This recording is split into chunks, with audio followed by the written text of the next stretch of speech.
പരിശുദ്ധാത്മാവേ സഹായക, നിരന്തരമെന്നെ സഹായിക്കണേ.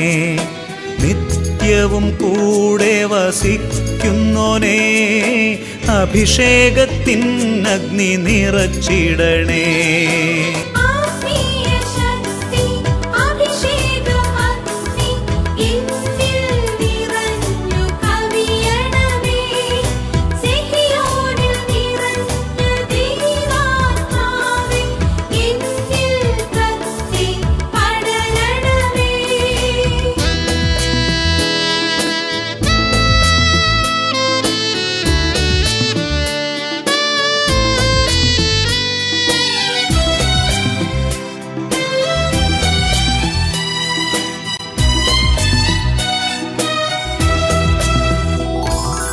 എന്നുള്ളിൽ നിറയുന്ന ദൈവിക ശക്തി ലൗകിക ശക്തിയെ തകർത്തിടുന്നു. പാപനീതി ന്യായ ബോധ്യങ്ങൾ ഹൃത്തിൽ നിറച്ചെന്നെ അഭിഷേചിക്കൂ. പരിശുദ്ധാത്മാവേ സഹായക, നിരന്തരമെന്നെ സഹായിക്കണേ.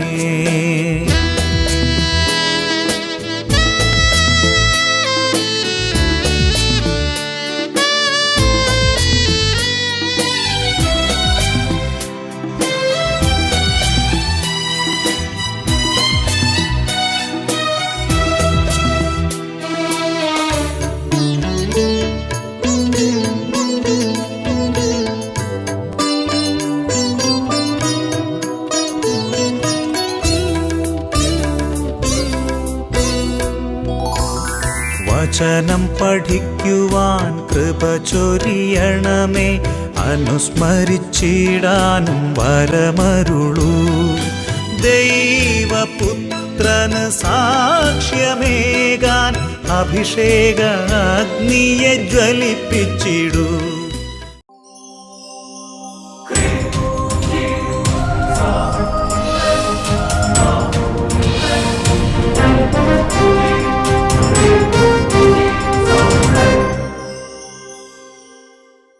Praise the Lord. Praise the Lord. Hallelujah. Hallelujah. അഭിഷേകാഗ്നിയുടെ എല്ലാ പ്രേക്ഷകർക്കും രക്ഷിതാവും കർത്താവുമായ യേശു ക്രിസ്തുവിൻ്റെ ധന്യനാമത്തിൽ കൃപയും സമാധാനവും. ഹല്ലേലൂയ. ഹല്ലേലൂയ. പ്രിയപ്പെട്ട ദൈവമക്കളെ, അഭിഷേകാഗ്നി മക്കളെ, എല്ലാ കുടുംബാംഗങ്ങളെയും ഇപ്പോൾ ഒരുമിച്ച് കൂട്ടുക. എല്ലാ ശനിയാഴ്ചകളിലും അഭിഷേകാഗ്നിക്ക് വേണ്ടി ഉപവാസം എടുത്ത് പ്രാർത്ഥിക്കുന്ന, മറ്റനേകം വിധത്തെ ത്യാഗങ്ങൾ സഹിച്ച് പ്രാർത്ഥിക്കുന്ന 10,000 കുടുംബങ്ങളുണ്ട്. അവരെല്ലാം ഞാൻ ഈശോയുടെ നാമത്തിൽ അഭിവാദനം ചെയ്യുകയാണ്. ഇനിയും ഇത് അറിയാത്തവരുണ്ടെങ്കിൽ നിങ്ങൾക്കും ചെയ്യാം. പ്രിയപ്പെട്ട ദൈവമക്കളത് ജനകീയ പ്രാർത്ഥന ഇതിനു വേണ്ടി കർത്താവ് ആഗ്രഹിക്കുന്നുണ്ട്. അഭിഷേകാഗ്നി ശുശ്രൂഷയിൽ പങ്കെടുക്കുന്ന ഓരോ കുടുംബങ്ങളിലും അത്ഭുതങ്ങളും അടയാളങ്ങളും കൃപയും മാനസാന്തരങ്ങളും വർഷിക്കപ്പെടുന്നതിന് പ്രിയപ്പെട്ട ദൈവമക്കളെ 10,000 പേരുടെ മധ്യസ്ഥ പ്രാർത്ഥന ദൈവസന്നിധിയിലേക്ക് ഉയരണം.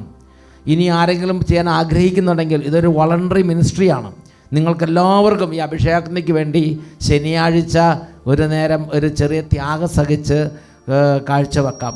ഒരു നേരത്തെ ഭക്ഷണം ഉപേക്ഷിക്കാം, അല്ലെങ്കിൽ ഉച്ചയ്ക്കത്തെ ഭക്ഷണം ഉപേക്ഷിക്കാം, അല്ലെങ്കിൽ ഒരു കുരിശിൻ്റെ വഴി നടത്തി പ്രാർത്ഥിക്കാം, ഒരു ജപമാല ചൊല്ലി കാഴ്ചവെക്കാം. അങ്ങനെ ഒരുപാട് പേര് പ്രാർത്ഥിക്കുന്നുണ്ട്.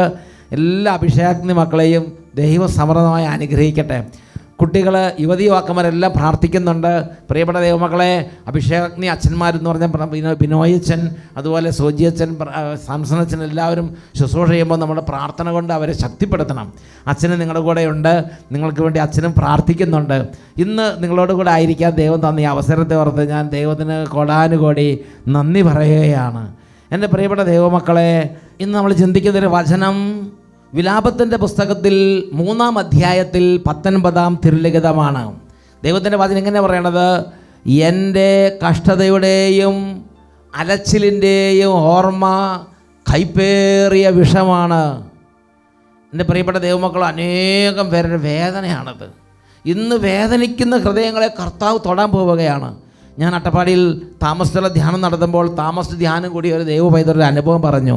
അദ്ദേഹം പറയുകയാണ്, ഞാൻ നഷ്ടപ്പെട്ടവനായിരുന്നു, ഞാൻ ദൈവത്തെ മറന്ന് ഞാൻ ലോക വഴികളിലൂടെ പോയി, എനിക്ക് ദൈവം നഷ്ടപ്പെട്ടൊരവസ്ഥയിലായിരുന്നു. എന്നാൽ ദൈവത്തിൻ്റെ അനന്ത കാരുണ്യത്താൽ അദ്ദേഹം തിരിച്ചു വരാൻ ഇടവന്നു. അദ്ദേഹത്തിന് ദൈവത്തെ തിരിച്ചു കിട്ടി. ആ സന്തോഷം അദ്ദേഹം പങ്കുവെക്കുന്ന ഒരു അനുഭവം എൻ്റെ ശ്രദ്ധയിൽപ്പെടുകയുണ്ടായി. എൻ്റെ പേര് ജോസ്റ്റിൻ. വീട് തൃശ്ശൂർ ജില്ലയിൽ പറപ്പുകര എന്ന് പറഞ്ഞ ഒരു ഗ്രാമപ്രദേശത്താണ്. ഇരിഞ്ഞാലക്കുട ഡയസിസാണ്. ഞാൻ കേരളത്തിലെ പ്രമുഖമായ 3 ചാനലുകളിൽ വർക്ക് ചെയ്യുകയാണ്. അതിൻ്റെ പേര് പറയുന്നതുകൊണ്ട് വിരോധമില്ല. മഴവിൽ മനോരമ, ഏഷ്യാനെറ്റ്, അതുപോലെ കൈരളി. ഞാൻ എവിടെ പ്രോഗ്രാമിന് പോകുമ്പോഴും, ഇപ്പോൾ ബാംഗ്ലൂർ പോയി കഴിഞ്ഞാലും മദ്രാസിൽ പോയാലും എവിടെ ചെന്നാലും, ഇപ്പോൾ കോയമ്പത്തൂർ ഗാന്ധിപുരം എയർപോർട്ട് റോഡ് വരുന്ന എല്ലാവർക്കും ചോദിക്കാൻ രണ്ട് കാര്യമുള്ളൂ: സഹിയോൻ, സേവിറച്ചൻ. അപ്പം ഞാൻ തന്നെ ഇതെന്തത് സംഭവം കൺഫ്യൂസ്ഡായി. അന്ന് തൊട്ട് എൻ്റെ മനസ്സിലൊരാഗ്രഹമാണ്, എനിക്ക് ഈ സഹിയോൻ ധ്യാന കേന്ദ്രത്തിൽ വരണം, സേവിറച്ചനൊന്ന് കാണണം, അനുഗ്രഹം വാങ്ങണമെന്ന്.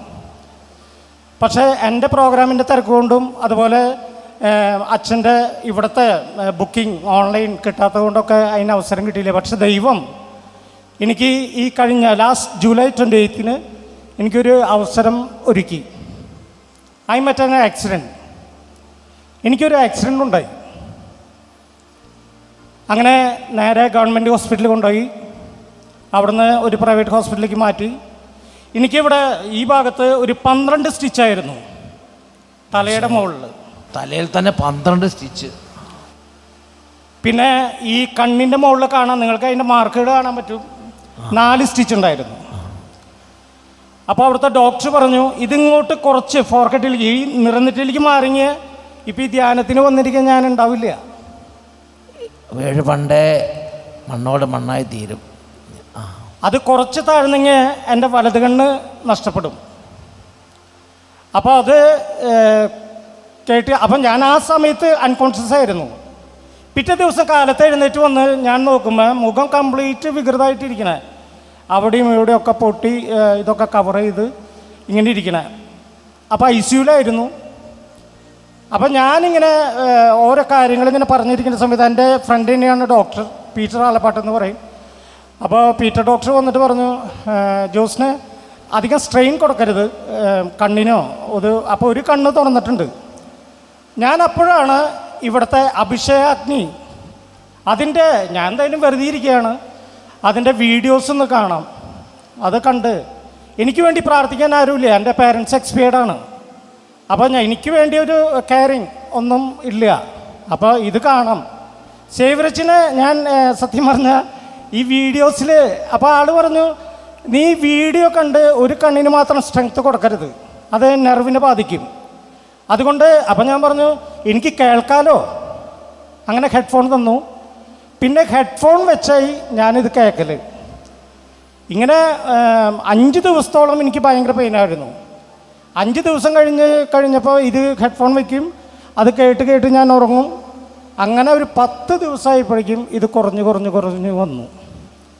വന്നു കഴിഞ്ഞ് ഞാൻ പറഞ്ഞു, ഒരു രജിസ്ട്രേഷൻ ഉണ്ടായിരുന്നു സ്ഥലത്തിൻ്റെ, എനിക്ക് എൻ്റെ വീട്ടിൽ പോകണം, അത്യാവശ്യമായിട്ട് പോകണം എന്ന് പറഞ്ഞ് ഞാൻ തിരിച്ച് വീട്ടിലേക്ക് വന്നപ്പോൾ അപ്പോൾ ഡോക്ടർ പറഞ്ഞു, ഓക്കെ പോവാം, പക്ഷേ നീ എപ്പോഴും കെയർ ചെയ്യണം, കാരണം നിൻ്റെ തലച്ചോറിൻ്റെ ഉള്ളിലേക്ക് പഴുപ്പ് കയറിയിട്ടുണ്ടോയെന്നൊരു സംശയമുണ്ടെന്ന് പറഞ്ഞു ഇതിൻ്റെ ഉള്ളിലേക്ക്. അതുകൊണ്ട് ന്യൂറോളജിസ്റ്റിനെ കണ്ട് CT സ്കാൻ, അത് 2 CT സ്കാൻ ഉണ്ട്, അത് ഇവിടെയുള്ള നഴ്സസിനൊക്കെ അറിയായിരിക്കും. ഒന്ന് ഡീപ്പ് CT സ്കാൻ, രണ്ടാമത്തെ നോർമൽ. ഡീപ്പ് എടുക്കണം, എന്നിട്ട് അതിൻ്റെ കംപ്ലീറ്റ് ഫയല് വെരിഫൈ ചെയ്തതിന് ശേഷം ചെയ്യാൻ പറ്റുള്ളൂ. പിന്നെ നിനക്ക് വിഷമം ഉണ്ടാവില്ല എന്ന് കരുതുന്നു. ഒരു കാര്യം പറയാനുള്ളത്, ചിലപ്പോൾ ഒരു പക്ഷേ ഓപ്പറേറ്റ് ചെയ്ത് കഴിഞ്ഞാൽ നിൻ്റെ നാവ് ചിലപ്പോൾ കുഴഞ്ഞിങ്ങനെ പോകുന്നു. യേശുവേ, ഞാൻ ചെറുതായിട്ട് പാട്ട് പാടും, അതുപോലെ കുറച്ച് ടോക്കറ്റീവാണ്. അപ്പോൾ എനിക്ക് അതോടുകൂടി എൻ്റെ പ്രതീക്ഷ കംപ്ലീറ്റ് പോയി. അങ്ങനെ അവസാനം ഞാൻ ഇതിൻ്റെ റിസൾട്ട് വരുന്ന ദിവസം ഞാൻ ഹോസ്പിറ്റലിൽ ചെന്നു. ടോക്കൺ നമ്പർ 13 കിട്ടിയത്. വീണ്ടും അച്ഛൻ്റെ ആ ടോക്കെടുത്ത് ഹെഡ്ഫോൺ എടുത്ത് കുത്തി. രണ്ടും കൽപ്പിച്ച് ഞാൻ അങ്ങോട്ട് ചെന്നു കഴിഞ്ഞപ്പോൾ ഡോക്ടർ പറഞ്ഞാൽ എനിക്ക് ടാബ്ലറ്റ്സ് കൊണ്ടുവന്നിട്ടുണ്ടെന്ന് ചോദിച്ചു. അപ്പോൾ ഞാൻ പറഞ്ഞു ഡോസ് കൂട്ടാനാണോ, ഇനിയിപ്പോൾ അതിൻ്റെ പ്രശ്നമാണോ? അല്ല, ഞാനത് തിരിച്ചു വാങ്ങിച്ച് നിനക്ക് ആ ബാലൻസ് പൈസ തരാനാണ്. കാരണം 2 മാസത്തെ ടാബ്ലറ്റ്സാണ് ഞാൻ വാങ്ങിച്ചായിരുന്നത്. നിൻ്റെ CT സ്കാൻ റിസൾട്ട് വന്നു, നിനക്ക് ഓപ്പറേഷനും വേണ്ട, ഒരു കുന്തവും വേണ്ട, നീ ആടിപ്പാടി ഇങ്ങോട്ട് നടക്കടാ എന്ന് പറഞ്ഞു. സന്തോഷം. അപ്പം എനിക്കെന്ന് പറഞ്ഞു കഴിഞ്ഞിട്ടുണ്ടെങ്കിൽ അപ്പം തന്നെ എനിക്ക് തുള്ളിച്ചാടണമെന്ന് ആഗ്രഹം ഉണ്ടായിരുന്നു. ഞാനപ്പോൾ എനിക്ക് ഇവിടെ സെഹിയോണിൽ വരണം, സേവ്യരച്ഛനെ മീറ്റ് ചെയ്യണം എന്നൊക്കെയുള്ള ഒരു എനിക്കറിയില്ല ഈ ആഴ്ച ഏതാഴ്ചയാണ് അച്ഛനില്ലാത്ത, ഏതാഴ്ചയാണ് ഉള്ളതെന്നൊന്നും എനിക്കറിയില്ല.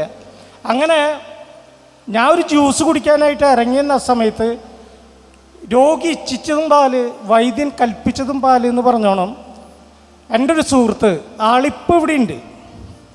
ആള് മലേഷ്യയിൽ പോകാനായിട്ട് നിന്നാർന്ന മനുഷ്യനാ. ആളെന്നെ വിളിച്ച്, ജോയി എന്ന പേര്, ആ ആളെന്നെ വിളിച്ചിട്ട് പറഞ്ഞു, ജോസ്റ്റിൻ ഡാ ഞാനേ 2 ടിക്ക് ഇവിടേക്ക് ഓൺലൈൻ ബുക്കിംഗ് ചെയ്തിട്ടുണ്ട്. ഞാൻ ചോദിച്ചാൽ എവിടേക്ക്? സെഹിയോണിലേക്ക്. നീ വരണ്ട? ഞാനിത് പ്രതീക്ഷിച്ചാണ് ഇരിക്കണേ. ഞാൻ പറഞ്ഞു പിന്നെന്താണ് വരാൻ ബുദ്ധിമുട്ട്, ദേ ഇറങ്ങേ, ഡ്രസ്സ് പോലും എടുക്കാണ്ടാണ് ഞാൻ ഇങ്ങോട്ട് പോകുന്നത്. അതെ, ഇവിടെ വന്നിട്ട് ഞാൻ ഇവിടെ ഓഫീസിലുള്ള ആൾക്കാരുടെ അടുത്തൊന്നും ആ നോയൽ ബ്രദറെ വിളിക്കുന്നുണ്ട് ആള്, പിന്നെ ഓഫീസിലുള്ള ചേട്ടൻ, അതുപോലെ ഈ പുസ്തകത്തിൻ്റെ അവിടെ ഉള്ളവർ, അവരൊക്കെയാണ് ഓരോ ജോഡി ഡ്രസ്സുകൾ എനിക്ക് വാങ്ങിച്ചുകൊണ്ട് വന്ന് നടന്നത്. ഓരോന്ന് കൊണ്ട് കൊടുക്കണത് പൈസ കൊടുക്കാറുണ്ട്, പൈസ കൊടുക്കണ്ട ഫ്രീ അല്ല. അപ്പം എന്തായാലും എനിക്ക് സംസാരിക്കാനും ഇതൊക്കെ കൃപ തന്ന ദൈവത്തിന് നന്ദി പറയുന്നു. ഒരു വലിയ അത്ഭുതം. Yes, of course. അതായത് at the nick of the time I didn't feel anything, nothing. എനിക്ക് അത്രയ്ക്കും ഞാൻ അത്ര പെർഫെക്റ്റ് എന്ന് പറയാനില്ല. പക്ഷേ ഇവിടെ വന്നതിന് ശേഷം ഞാനൊരു 3 തീരുമാനങ്ങൾ എടുത്തിട്ടുണ്ട്. കാരണം ഈ സെഹിയോണിൽ വന്നിട്ട് എനിക്കെടുക്കാൻ പറ്റുന്ന തീരുമാനമാണ്. കാരണം ഞാൻ ഒരു സ്ക്രിപ്റ്റ് റൈറ്ററും കൂടിയാണ്. ഈ കോമഡി പ്രോഗ്രാമുകൾക്ക് വേണ്ടി ഈ യേശുവിൻ്റെ അഭിഷിക്തരെയും അതുപോലെ പ്രേക്ഷിതന്മാരെയും ശിഷ്യന്മാരെയും ഒക്കെ കളിയാക്കിയിട്ട് ഒരുപാട് സ്ക്രിപ്റ്റ് ചെയ്തിട്ടുണ്ട്. ഇനി എൻ്റെ ജീവിതത്തിൽ എൻ്റെ പേനയുടെ തുമ്പത്തോ നാവിൻ്റെ ഭാഗത്തൊന്നും അതുണ്ടാവില്ല. അതുപോലെ 2, ഈ കുർബാന ഞാൻ കാണാൻ പോവാറ് to see and to be seen എന്ന് പറയും. കാണാനും കാണപ്പെടുവാനും വേണ്ടിയിട്ട് ഞാൻ പോവാറ്. കുറേ പേര് എന്നെ കാണണം, എനിക്ക് കുറേ പേരെ കാണണം. പക്ഷെ ഇനി ഞാൻ കാണാൻ പോണത് കുർബാന അർപ്പിക്കാനാണ്, കാണാനല്ല. കുർബാന അർപ്പിക്കാനുള്ള ഒരു തീരുമാനം ഞാൻ എടുത്തേക്കണം. അപ്പോൾ ഈ തീരുമാനങ്ങൾ പോലെ തന്നെ എനിക്ക് ഒരു പെർഫെക്റ്റ് പേഴ്സൺ എന്നൊന്നും പറയാൻ ഞാനാണല്ല. എൻ്റെ പ്രാർത്ഥനയിൽ എപ്പോഴും ഞാൻ നിങ്ങളോർക്കും, അതുപോലെ നിങ്ങളുടെ പ്രാർത്ഥനയിൽ എപ്പോഴും ഈ എളിവനെ ഓർക്കണം. ഞാൻ എന്നോട് പറഞ്ഞാണ് സ്ട്രെയിൻ ചെയ്തിട്ട് ഒറ്റ പാട്ടും പാടാൻ പാടില്ല എന്നാണ്. പക്ഷേ ഞാൻ ആ സത്യനായക G മൈനർ ഒരു 4 വരി ഒന്ന് പാടി കേൾപ്പിക്കുകയാണ് ദൈവസന്നിധിയിൽ. കർത്താവിന് മഹത്വം കൊടുക്കാൻ വേണ്ടി പാടുകയാണ് കേട്ടോ. സത്യനായക മുക്തിദായക പുൽത്തൊഴുത്തിൽ പുളകമായ സ്നേഹഗായക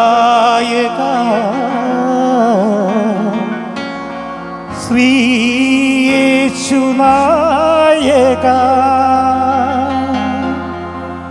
കാൽവരിയിൽ പൂത്തുലഞ്ഞ പുണ്യതീർത്ഥമേ, കാലത്തിൻ്റെ കവിതയായ കനകതാരമേ, നിന്നൊളി കണ്ടുണർന്നിടാത്ത കണ്ണു കണ്ണാണോ നിന്റെ കീർത്തി കേട്ടിടാത്ത കാതു കാതാണോ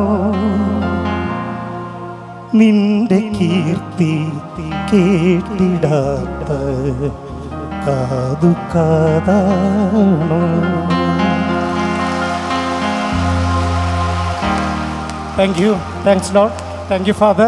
Thanks to all. Praise the Lord. Praise the Lord. Hallelujah. Hallelujah. എൻ്റെ പ്രിയപ്പെട്ട ദൈവമക്കളെ, അല്പനേരം ഒന്ന് പ്രാർത്ഥിച്ചിട്ട് നമുക്കിരുന്നാലോ? എല്ലാവരും ഒന്ന് എഴുന്നേറ്റ് തന്നെ. ഇന്ന് കർത്താവ് അനന്തകോടി കൃപകൾ, സൗഖ്യങ്ങൾ, ആത്മാവിൽ കുളിർമ, വിശുദ്ധിയുടെ അഭിഷേകം, മാനസാന്തരത്തിൻ്റെ കൃപ, ദൈവത്തെ ആരാധിക്കാനുള്ള ആത്മാവിൻ്റെ നിറവ് ഭവനങ്ങളിലേക്കും ജീവിതങ്ങളിലേക്കും വർഷിക്കുകയാണ്. കുട്ടികളെ ഇന്ന് കർത്താവ് പ്രത്യേകം അനുഗ്രഹിക്കാൻ പോവുകയാണ്. രോഗികളെല്ലാം അടുപ്പിച്ചു കൊണ്ടിരിക. ഇപ്പോൾ വിശ്വാസത്തോടെ പ്രാർത്ഥിക്കുകയാണ്. ഈ ഒരു എളിയ പൈതലിൻ്റെ ആത്മാവിനെ അഭിഷേകാഗ്നി വചനത്തിലൂടെ കർത്താവ് കഴുകി, കർത്താവ് സ്നേഹം നിറച്ചു, കർത്താവ് ജീവൻ നിറച്ചു, കർത്താവ് ദൈവത്തെ ആരാധിക്കുന്ന പൈതലാക്കി. രണ്ട് കരങ്ങൾ ഉയർത്തിപ്പിടിക്കാം. ദൈവമേ, ഈ രാത്രി ഈ സമയം സ്വർഗം തുറന്ന് അങ്ങയുടെ കൃപ സമൃദ്ധമായി ചൊരിയണമേ. കർത്താവെ, തോട് നദിയായി മാറട്ടെ, നദി സമുദ്രമായി മാറട്ടെ. ഓ ദൈവമേ, ഇപ്പോൾ ആരാധിക്കുന്ന കർത്താവെ, ഉച്ചത്തെ സ്തുതിക്കുക. Hallelujah, hallelujah, hallelujah, hallelujah. ആരാധന, ആരാധന, ആരാധന, ആരാധന, ആരാധന, ആരാധന, ആരാധന, ആരാധന. ഓ പരിശുദ്ധാത്മാവേ, പരിശുദ്ധാത്മാവേ, പരിശുദ്ധാത്മാവേ, ശക്തിയോടെ ഉച്ചത്തിൽ വിളിക്കുന്നു.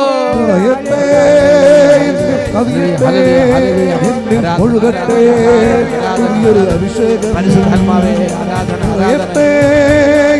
കവിയത്തെ ഒഴുകത്തെ പുതിയൊരു അഭിഷേകം നിറയത്തെ കവിയത്തെ ഒഴുകത്തെ പുതിയൊരു അഭിഷേകം. എല്ലാ മക്കളും പ്രാർത്ഥിക്കുക. ഓ ദൈവത്തിൻ്റെ ആത്മാവേ, സകലത്തെയും നവീകരിക്കുന്ന പരിശുദ്ധാത്മാവേ, ആത്മാവിനെ പുതുക്കി പണിയുന്ന പരിശുദ്ധാത്മാവേ, കുടുംബങ്ങൾക്ക് പുതിയ ദിശാബോധം നൽകുന്ന പരിശുദ്ധാത്മാവേ, പ്രകാശഗുണം നിറയ്ക്കുന്ന പരിശുദ്ധാത്മാവേ, ആരാധിക്കുന്നു. Hallelujah, hallelujah.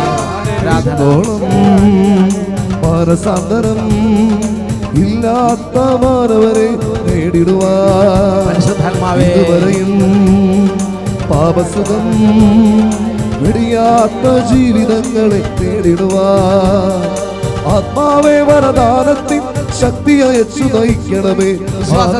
പോലിന്നിവിടെ അത്ഭുത ശക്തി വെളിപ്പെടുവാൻ ആത്മാവേ വരദാനത്തിൻ ശക്തി അയച്ചു നയിക്കണമേ.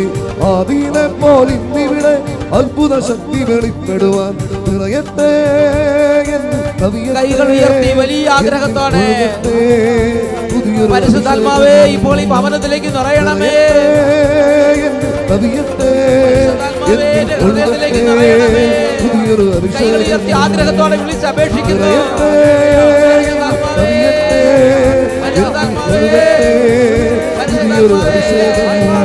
നിലവിളിച്ച് നിലവിളിച്ച് പ്രാർത്ഥിക്കുന്നു.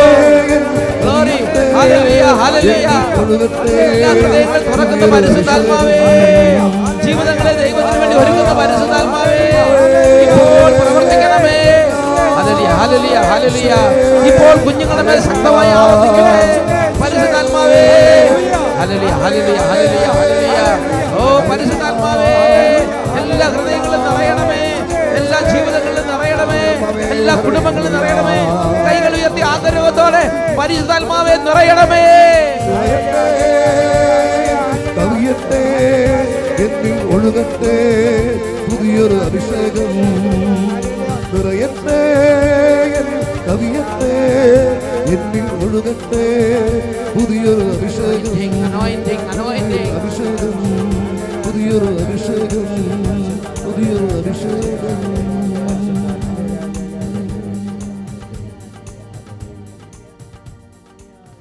പരിശുദ്ധാത്മാവായ ദൈവമേ, ഇന്ന് ഈ ശുശ്രൂഷയിൽ പങ്കുചേരുന്ന എളിയ മക്കളെ, പ്രത്യേകിച്ച് ആത്മാവിൽ വേദനിക്കുന്ന ഓരോരുത്തരെയും അവിടെ നിന്ന് സ്പർശിക്കണമേ.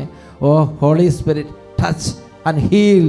പരിശുദ്ധാത്മാവേ, പരിശുദ്ധാത്മാവേ, ഇന്ന് സ്പർശിക്കണം പരിശുദ്ധാത്മാവേ.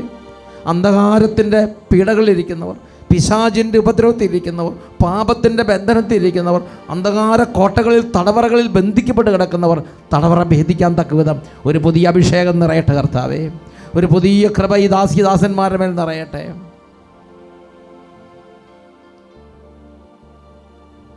In Jesus' name, Amen. Amen. Amen. ആമേൻ. ഇരിക്കാം. പ്രിയപ്പെട്ട ദൈവമക്കളെ, ഇന്ന് ചിന്തിക്കുന്ന വിഷയമാണ് വിലാപത്തിൻ്റെ പുസ്തകത്തിൽ 3-ാം അധ്യായത്തിൽ 19-ാം തിരുലിഖിതം. എൻ്റെ അലച്ചിലിൻ്റെയും കഷ്ടതയുടെയും ഓർമ്മ കൈപ്പേറിയ വിഷമാണ്. എൻ്റെ പ്രിയപ്പെട്ട ദൈവമക്കളെ, ഞാൻ ഇന്നലെ അനേക വർഷങ്ങൾക്ക് ശേഷം എൻ്റെ ഒരു ശിഷ്യനെ കണ്ടുമുട്ടി. 1994 അട്ടപ്പാടിയിൽ വന്നപ്പോൾ അന്ന് +2 സ്റ്റുഡൻ്റായിരുന്നു. പിന്നെ അനേക വർഷങ്ങൾ അദ്ദേഹത്തെ കാണാനില്ല. ഇന്നലെ ഞാൻ അദ്ദേഹത്തെ കണ്ടു. അദ്ദേഹം അങ്ങേയറ്റം തളർന്ന്, അങ്ങേയറ്റം തകർന്നു. വിവാഹം കഴിഞ്ഞു, മക്കളൊക്കെ ഉണ്ട്, അവരൊക്കെ പഠിച്ചുകൊണ്ടിരിക്കുന്നു. എന്നാൽ ഞാൻ അദ്ദേഹത്തെ കണ്ടപ്പോൾ അദ്ദേഹം എൻ്റെ അടുത്തേക്ക് വരുന്നില്ല. ഞാൻ അദ്ദേഹം നോക്കി പറഞ്ഞു, എന്നെ നോക്കരുത്. ഞാൻ വിളിച്ച് പറഞ്ഞില്ല, ഞാൻ അടുത്തേക്ക് വരില്ല, ഞാൻ തകർന്നവനാണ്, ഞാൻ വരില്ല. ഞാൻ വീണ്ടും അടുത്തേക്ക് വിളിച്ചു. എൻ്റെ പ്രിയപ്പെട്ട സഹോദരങ്ങളെ, അടുത്ത് വന്നപ്പോൾ അദ്ദേഹത്തിൻ്റെ കണ്ണുകൾ നിറഞ്ഞൊഴുകുകയാണ്. അദ്ദേഹത്തിൻ്റെ ജീവിതത്തിൻ്റെ കഷ്ടതയും പാപങ്ങളും വേദനകളും ആത്മാവിൻ്റെ തകർച്ചയും കണ്ണുനീരും എല്ലാം ആ മുഖത്ത് ഞാൻ കണ്ടു. അന്ന് ഞാൻ ആ സമയത്ത് എൻ്റെ ഓർമ്മ വന്നത് വിലാപത്തിൻ്റെ പുസ്തകത്തിൽ 3-ാം അധ്യായം 19 തൊട്ട് 23 വരെയുള്ള തിരുലിഖിതങ്ങളാണ്. എൻ്റെ കഷ്ടതയുടെയും അലച്ചിലിൻ്റെയും ഓർമ്മ കൈപ്പേറിയ വിഷമാണ്. ആ വേദനയും കണ്ണുനീരും ആ വലിയ ഭാരവും എല്ലാ കണ്ണുകളിലും ആ മുഖത്തും വെളിപ്പെട്ടിരുന്നു. അതിനെപ്പറ്റി നിരന്തരം ചിന്തിച്ച് എൻ്റെ മനം തകരുന്നു. എന്നാൽ എൻ്റെ പ്രിയപ്പെട്ട ദൈവമക്കളെ, ഒരു കാര്യം ഞാനും നിങ്ങളെല്ലാവരും ഹൃദയത്തിൽ അടിവരയിട്ട് സൂക്ഷിക്കണം. എന്നാൽ ഒരു കാര്യം ഞാൻ അറിയുന്നു, ഒരു കാര്യം ഞാൻ ഓർമ്മിക്കുന്നു, അതെനിക്ക് പ്രത്യാശ തരുന്നു. എൻ്റെ കർത്താവിൻ്റെ സ്നേഹം ഒരിക്കലും അസ്തമിക്കുന്നില്ല. എൻ്റെ കർത്താവിൻ്റെ സ്നേഹം ഒരിക്കലും അസ്തമിക്കുന്നില്ല. എൻ്റെ കർത്താവിൻ്റെ കാരുണ്യം ഒരിക്കലും, ഞാൻ എത്ര തകർന്നവനാണെങ്കിലും, ഞാൻ എത്രമാത്രം എൻ്റെ കർത്താവിൽ നിന്ന് അകന്നു പോയാലും എൻ്റെ കർത്താവ് എന്നെ ഉപേക്ഷിച്ചിട്ടില്ല. എൻ്റെ കർത്താവിൻ്റെ കാരുണ്യം ഒരിക്കലും അവസാനിക്കുന്നില്ല. ഓരോ പ്രഭാതത്തിലും അത് പുതിയതാണ്. ഓരോ പ്രഭാതത്തിലും അത് പുതിയതാണ്. അവിടുത്തെ വിശ്വസ്തത ഉന്നതമാണ്. ഈ അവസാനത്തെ വാക്ക് എന്നെ ഒരുപാട് സ്പർശിക്കുകയാണ്. അവിടുത്തെ വിശ്വസ്തത ഉന്നതമാണ്. ഞാൻ അവിശ്വസ്തനായിരുന്നാലും അവിടുന്ന് വിശ്വസ്തനായിരിക്കും. എൻ്റെ പ്രിയപ്പെട്ട ദൈവമക്കളെ, എല്ലാവരും ഇതറിയണം. ഞാൻ അവിശ്വസ്തനായ, ഞാൻ പാപത്തിൽ ഞാൻ മുങ്ങിപ്പോയി, ഞാൻ തീർത്തും നഷ്ടപ്പെട്ട ഒരാത്മാവാണ് എന്ന അവസ്ഥയിലാണ് കടന്നു പോകുന്നതെങ്കിലും, ഞാൻ അവിശ്വസ്തനായിരുന്നാലും ഈ എൻ്റെ കർത്താവിൻ്റെ വിശ്വസ്തത ഉന്നതമാണ്. ഇന്ന് നമ്മൾ സാക്ഷ്യം കേട്ടില്ലേ, ഒരു ദൈവ പൈതൽ വൈദികരെ ദുഷിക്കുന്നു, സഭയെ ദുഷിക്കുന്നു, കുമ്പസാരത്തെ ദുഷിക്കുന്നു, വിശുദ്ധ കൂദാശകളെ ദുഷിക്കുന്നു, എല്ലാം അങ്ങനെ കർത്താവിൽ നിന്നും അകന്നകന്നകന്ന് നഷ്ടപ്പെട്ട ഒരവസ്ഥയിലായിരുന്നു. എന്നാൽ ആ കർത്താവിൻ്റെ വിശ്വസ്തത, ആ ആത്മാവിനെ കർത്താവിൻ്റെ സ്നേഹത്തോട് ചേർത്ത്, കർത്താവ് ആ മുള്ളുകളുടെ ഇടയിൽ ഉടക്കിക്കിടുന്ന ആ ആടിനെ എടുത്ത് കർത്താവ് വന്നത്, ആ ഒരു അനുഭവത്തിലേക്ക് ആത്മാവിനെ കൊണ്ടുവന്ന വഴികൾ നിങ്ങളിന്ന് ശ്രദ്ധിക്കണം. അനേക നാളുകൾ അഭിഷേകത്തിനെക്കുറിച്ച് കർത്താവ് പല ആളുകളെ കേൾപ്പിച്ചു. പിന്നെ ഒരു പ്രത്യേക അവസ്ഥയിൽ അദ്ദേഹത്തിന് എന്തായി, തിരക്കുള്ള സമയത്ത് വചനം കേൾക്കാൻ പറ്റാത്ത സ്ഥിതിയാണ്. അതുകൊണ്ട് തിരക്കുള്ള സമയത്ത് വചനം കേൾക്കാൻ പറ്റാത്തതുകൊണ്ട് അദ്ദേഹത്തിന് എന്തായി, ഒരു ചെറിയ ആക്സിഡൻറ്റ്. അങ്ങനെ അദ്ദേഹത്തെ വിജനതയിലേക്ക്, തിക്കും തിരക്കുള്ള അവസ്ഥയിൽ നിന്ന് വിജനതയിലേക്ക് കൂട്ടിക്കൊണ്ട് വന്നു. ഹോസിയയുടെ പുസ്തകത്തിൽ 2-ാമത്തെ അധ്യായത്തിൽ 14-15 തിരുലിഖിതങ്ങൾ, അവിടെ എങ്ങനെയാണ് നമ്മൾ വായിക്കുന്നത്? ഞാൻ അവളെ വശീകരിച്ച് വിജനപ്രദേശത്തേക്ക് കൊണ്ടുവരും, അവളോട് ഞാൻ ഹൃദ്യമായി സംസാരിക്കും, അവിടെ വെച്ച് ഞാൻ അവൾക്ക് അവളുടെ മുന്തിരിത്തോട്ടങ്ങൾ നൽകും. ആഗോർ താഴ്വര ഞാൻ പ്രത്യാശയുടെ കവാടമാക്കും. അവളുടെ യുവത്വത്തിൽ എന്ന പോലെ, ഈജിപ്തിൽ നിന്ന് അവൾ പുറത്തു വന്നപ്പോഴെന്ന പോലെ അവിടെ വെച്ച് അവൾ എൻ്റെ വിളി കേൾക്കും. എൻ്റെ പ്രിയപ്പെട്ട സഹോദരൻ, ഈ ആരാണ് ഈ അവൾ? ആരാണ് ഈ ഞാൻ? ഞാൻ എന്ന് പറയുന്നത് കർത്താവാണ്. അവളെന്ന് പറയുന്നത് ഓരോ മനുഷ്യാത്മാവുമാണ്. പാപത്തിൽ നഷ്ടപ്പെട്ട് ദൈവത്തിന് ഒട്ടും ഇടയില്ലാത്ത വിധം തീർത്തും നഷ്ടപ്പെട്ട് ദൈവത്തിൽ നിന്ന് അകന്നു പോയ ഓരോ മനുഷ്യാത്മാവുമാണ് ഇവിടെ പ്രതിപാദ്യ വിഷയം. ദൈവം പറയുകയാണ്, ഞാൻ അവളെ വശീകരിച്ച് വിജനപ്രദേശത്തേക്ക് കൂട്ടിക്കൊണ്ടുവരും. അവിടെ വെച്ച് ഞാൻ അവളോട് ഹൃദ്യമായി സംസാരിക്കും. ദൈവ പൈതൽ അനുഭവങ്ങൾ പങ്കുവച്ചപ്പോൾ ദൈവ പൈതലിന് ദൈവത്തിൻ്റെ ഹൃദ്യമായ ആ ടച്ച്, ഹൃദ്യമായ ആ സ്നേഹം, ഒരു തിരിച്ചു വരവിന് ദൈവം ഒരുക്കിയ വഴി നിങ്ങൾ അത് കേട്ടതാണല്ലോ. എൻ്റെ പ്രിയപ്പെട്ട സഹോദരങ്ങളെ, അതാണ് പറയണത്. നമ്മളൊരു പക്ഷേ പാപത്തിൻ്റെ അങ്ങറ്റത്തേക്ക് എത്തിയാലും, ഒരുപക്ഷെ ഒരിക്കൽ പോലും ദൈവത്തെ ഓർക്കാതെ നടക്കുന്നൊരാത്മാവാണെങ്കിലും ദൈവം എന്നെ ഉപേക്ഷിക്കുന്നില്ല, ദൈവം എന്നെ വെറുക്കുന്നില്ല. അതാദ്യം മനസ്സിലാക്കണം. എന്നാൽ പിശാച് നമ്മുടെ ഉള്ളിൽ നിരന്തരം പറഞ്ഞുകൊണ്ടിരിക്കും, നീ ഇങ്ങനെ ഇതൊക്കെ ചെയ്ത്, നിനക്ക് ഇത്ര അവസരം തന്ന്, നിന്നെ ഇത്ര അനുഗ്രഹിച്ച്, നിനക്ക് ഈ ജോലി തന്ന്, നിന്നെ ഇതുപോലെ ആക്കി, നിനക്ക് ചെറുപ്പം തൊട്ട് ദൈവത്തെ അറിയാൻ അവസരം തന്ന്, ഒരുപാട് ധ്യാനങ്ങൾ കേൾപ്പിച്ചു, എന്നിട്ട് നീ ഇങ്ങനെയല്ല ജീവിക്കണത്, നന്ദികേടല്ലേ കാണിക്കണത്, അതുകൊണ്ട് നീ ഇനി എന്തിനാ ദൈവത്തിൻ്റെ അടുത്തേക്ക് പോണത്, ദൈവത്തിന് നിന്നെ കാണണ്ട. ഇങ്ങനെയൊക്കെ ഈ ഉള്ളിലിരിക്കുന്ന പിശാച് നമ്മളെ വഴിതെറ്റിക്കും. എന്നാൽ എൻ്റെ പ്രിയപ്പെട്ട ദൈവമക്കളെ, എന്താ ദൈവത്തിൻ്റെ വചനം പഠിപ്പിക്കുന്നത്? ജ്ഞാനത്തിൻ്റെ പുസ്തകത്തിൽ 11-ാം അധ്യായത്തിൽ 24-ാമത്തെ തിരുലിഖിതം, ജ്ഞാനം 11:24, എല്ലാറ്റിനെയും അങ്ങ് സ്നേഹിക്കുന്നു. അങ്ങ് സൃഷ്ടിച്ച ഒന്നിനെയും ഏതവസ്ഥയിലാണെങ്കിലും, അത് പാപത്തിലായിക്കോട്ടെ, നകർന്ന അവസ്ഥയിലായിക്കോട്ടെ, ദൈവത്തെ വെറുക്കുന്ന അവസ്ഥയിലായിക്കോട്ടെ, എത്രമാത്രം നിരീശ്വരനായിക്കോട്ടെ, ദൈവനിഷേധി ആയിക്കോട്ടെ, യുക്തിവാദി ആയിക്കോട്ടെ, എത്രമാത്രം വ്യഭിചാരി ആയിക്കോട്ടെ, ആഭാസനായിക്കോട്ടെ, തോന്നിയാസി ആയിക്കോട്ടെ, മദ്യപാനി ആയിക്കൊള്ളട്ടെ, ഇന്ന് വരെ ദൈവത്തെ വേദനിപ്പിച്ച വ്യക്തി ആയിക്കോട്ടെ, അങ്ങ് സൃഷ്ടിച്ച ഒന്നിനെയും ഒരാളെയും അങ്ങ് ദ്വേഷിക്കുന്നില്ല, വെറുക്കുന്നില്ല. വെറുത്തിരുന്നെങ്കിൽ, ദ്വേഷിച്ചിരുന്നെങ്കിൽ അവിടുന്ന് സൃഷ്ടിക്കുമായിരുന്നില്ല. ദൈവം ഒരാളെയും ഒരവസ്ഥയിലും വെറുക്കുന്നില്ല. എൻ്റെ തിരിച്ചുവരവ് എൻ്റെ ദൈവത്തെ സന്തോഷിപ്പിക്കുന്നു. തിരിച്ചുവരവ് എൻ്റെ ദൈവത്തെ ആനന്ദിപ്പിക്കുകയാണ്. അതിനുവേണ്ടി അവിടുത്തെ വിശ്വസ്തത ഉന്നതമാണ്. അവിടുത്തെ കാരുണ്യം ഉന്നതമാണ്. അവിടുത്തെ സ്നേഹം ഉന്നതമാണ്. ഇത് ഞാനും നിങ്ങളും മനസ്സിലാക്കണം. മനുഷ്യർ തമ്മിലുള്ള ഇടപാടിൽ അവന് ഇഷ്ടമില്ലാതെ ചെയ്തു, അവന് വേദന ഏൽപ്പിച്ചാൽ അവൻ വെറുത്തു പോകുന്നു. അവൻ പിന്നെ ബന്ധം പുനഃസ്ഥാപിക്കാൻ ആഗ്രഹിക്കുന്നില്ല. അവന് കോലൊടിച്ചിരുന്ന പോലെ ബന്ധം മുറിച്ചിട്ട് പോകുന്നു. അങ്ങനെ നമ്മുടെ ദൈവം ബന്ധം മുറിക്കുന്നില്ല. അവസാനത്തെ സെക്കൻഡ് വരെ ദൈവം എൻ്റെ മാനസാന്തരത്തിന് വേണ്ടി കാത്തിരിക്കുകയാണ്. നമ്മുടെ മാനസാന്തരത്തിന് വേണ്ടി ദൈവം കാത്തിരിക്കുകയാണ്. എൻ്റെ പ്രിയപ്പെട്ട ദൈവമക്കളെ, എന്താ കാരണം? ബിക്കോസ് എൻ്റെ ദൈവം എൻ്റെ അപ്പനാണ്. ജെറമിയ പ്രവാചകന്റെ പുസ്തകത്തിൽ 31-ാം അധ്യായത്തിൽ 9-ാം തിരുലിഖിതം, ജെറമിയ 31:9, കണ്ണീരോടെയാണ് അവർ വരുന്നത്. ഞാനവരെ ആശ്വസിപ്പിച്ച് നയിക്കും, ഞാനവരെ നീരൊഴുക്കുകളിലേക്ക് കൂട്ടിക്കൊണ്ടുപോകും. എന്തെന്നാൽ ഞാൻ ഇസ്രായേലിൻ്റെ പിതാവാണ്. ഞാൻ ഇസ്രായേലിൻ്റെ പിതാവിനെ പോലെയാണെന്നല്ല, ഞാൻ ഇസ്രായേലിൻ്റെ പിതാവാണ്, ഞാൻ ഇസ്രായേലിന് അപ്പനാണ് എന്നാണ് ദൈവം വെളിപ്പെടുത്തുന്നത്. ദൈവം എനിക്ക് അപ്പനെ പോലെയല്ല, ദൈവം എനിക്ക് അപ്പനാണ്. God is my father. അതുകൊണ്ട് ഞാനൊരു പാപം ചെയ്യുമ്പോൾ, അല്ലെങ്കിൽ ഞാനൊരു തിന്മ പ്രവർത്തിക്കുമ്പോൾ, എൻ്റെ തിന്മയോ എൻ്റെ പാപമോ അല്ല ദൈവം ഒന്നാമത് ഓർക്കുന്നത്. ദൈവം ഒന്നാമത് ഓർക്കുന്നത് എന്നെയാണ്.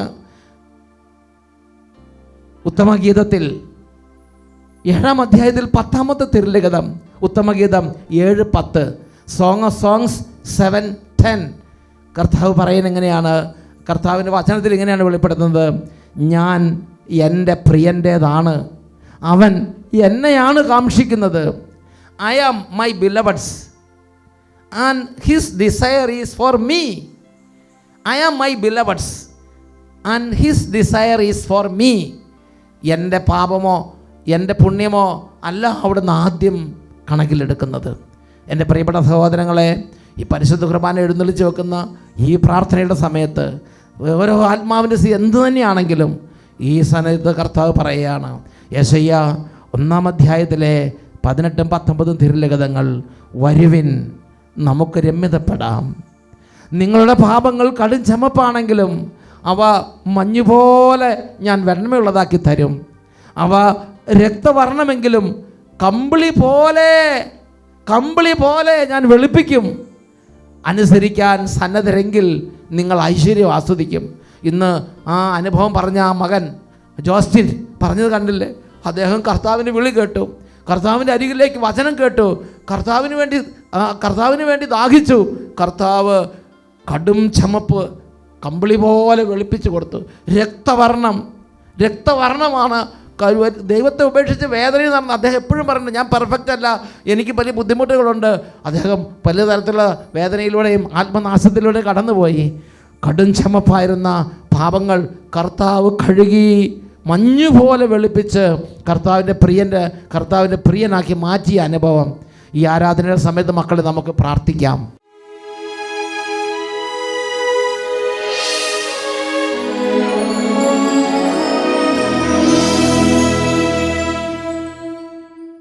പ്രിയപ്പെട്ട ദൈവമക്കളെ, എല്ലാവരും ദിവ്യകാരുണ്യ ഈശോയുടെ സന്നിധിയിൽ മുട്ടുമേൽ നിൽക്കുക. ഈ സമയം പ്രാർത്ഥിക്കാൻ പോവുകയാണ്. രോഗികളായ മക്കൾ കട്ടിലിൽ തന്നെ കടന്നോ, കുഴപ്പമില്ല. പ്രിയപ്പെട്ട മക്കളെ, കുഞ്ഞുമക്കളും യുവതി യുവാക്കന്മാരെല്ലാം കരഞ്ഞ് പ്രാർത്ഥിക്കണം. പാപത്തിൽ വേദനിക്കുന്ന ഹൃദയങ്ങൾ, ഇനി എനിക്ക് രക്ഷപ്പെടാൻ പറ്റുമോ, ഇനി എനിക്ക് രക്ഷയുണ്ടോ, ദൈവം പോലും എന്നെ ഉപേക്ഷിച്ചു, ഇനി ഞാൻ എങ്ങനെ ദൈവത്തിനടുത്തേക്ക് പോകും, എൻ്റെ ആത്മാവ് തകർന്നു, എൻ്റെ ആത്മാവ് തളർന്നു, എത്ര നാളായി ഞാൻ പരിശ്രമിക്കുന്നു, എനിക്കിനി രക്ഷപ്പെടാൻ പറ്റില്ലായിരിക്കും, ഞാൻ നരകത്തിലേക്ക് പോകുമായിരിക്കും. ഇങ്ങനെ ഇരിക്കുന്ന എല്ലാ ആത്മാക്കളും, വേദനിക്കുന്ന മുഴുവൻ ആത്മാക്കളും ഇപ്പോൾ കരഞ്ഞ് നിലവിളിക്കണം. എൻ്റെ കർത്താവ് ഒരിക്കലും എന്നെ ഉപേക്ഷിക്കുന്നവനല്ല. അവിടുത്തെ വിശ്വസ്തത ഉന്നതമാണ്. അവിടുത്തെ കാരുണ്യം ഒരിക്കലും അവസാനിക്കുന്നില്ല.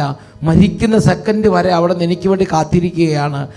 ഈ വിശുദ്ധ ലൂക്കായുടെ സുവിശേഷം 15-ാം അധ്യായത്തിൽ 7-ാമത്തെ വാക്യം, അനുതാപം ആവശ്യമില്ലാത്ത 99 നീതിമാന്മാരെ കുറിച്ച് എന്നതിനേക്കാൾ അനുതപിക്കുന്ന ഒരു പാപിയെക്കുറിച്ച് സ്വർഗത്തിൽ കൂടുതൽ സന്തോഷമുണ്ടാകും എന്ന് ഞാൻ നിങ്ങളോട് പറയുന്നു. നമ്മുടെ കർത്താവ് നമ്മെ പഠിപ്പിച്ചു. 2 കാര്യങ്ങൾ നന്നായിട്ട് ഉയർത്തിപ്പിടിക്കുക. ഈശോയിലേക്ക് നോക്കുക. എത്ര വിശുദ്ധത്തിൽ യേശുവിനെ വിളിക്കാമോ അത്ര വിശുദ്ധത്തിൽ യേശുവിനെ വിളിക്കുക. യേശുവേ യേശുവേ യേശുവേ യേശുവേ. എല്ലാവരും ഈശോയുടെ സന്നിധിയിലേക്ക് കൈകൾ ഉയർത്തി ഉച്ചത്തിൽ വിളിക്കുന്നു.